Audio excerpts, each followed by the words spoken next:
I am not black.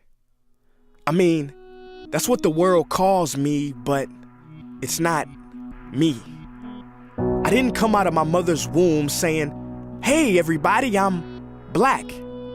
No, I was taught to be black, and you were taught to call me that, along with whatever you call yourself.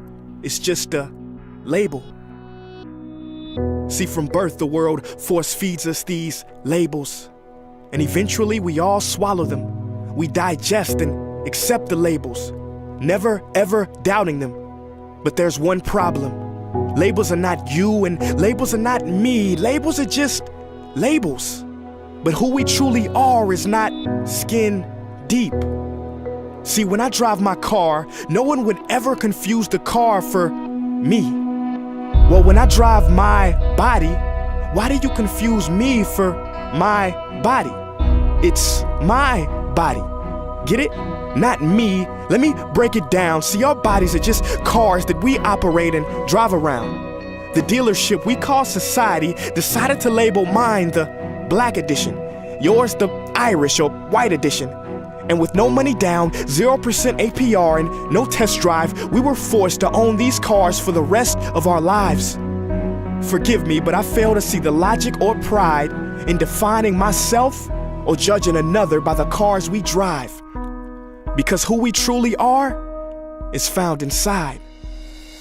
Listen, I'm not here to tell you how science has concluded that genetically we're all mixed and race in the human species doesn't exist, or how every historian knows that race was invented in the 15th century to divide people from each other and it has worked perfectly. No, I'm not here to lecture.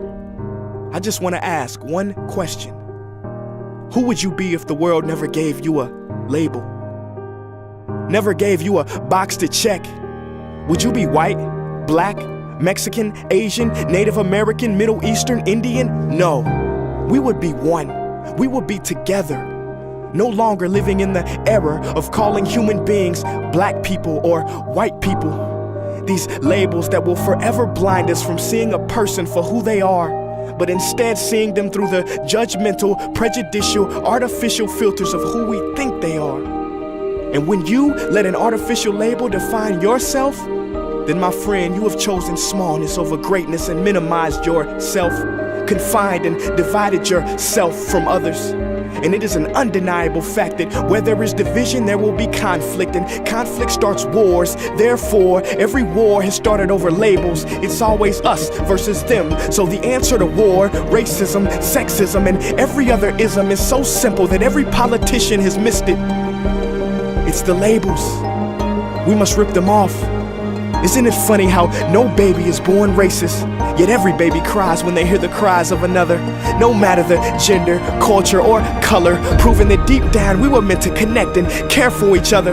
That is our mission, and that is not my opinion. That is the truth in a world that has sold us fiction. Please listen, labels only distort our vision, which is why half of those watching this will dismiss it or feel resistance and conflicted. But just remember, so did the caterpillar before it broke through its shell and became the magnificent butterfly. Well, these labels are our shells, and we must do the same thing so we can finally spread our wings. Human beings were not meant to be slapped with labels like groceries and supermarkets. DNA cannot be regulated by the FDA. We were meant to be free, and only until we remove them all and stop living and thinking so small will we be free to see ourselves and each other for who we truly are.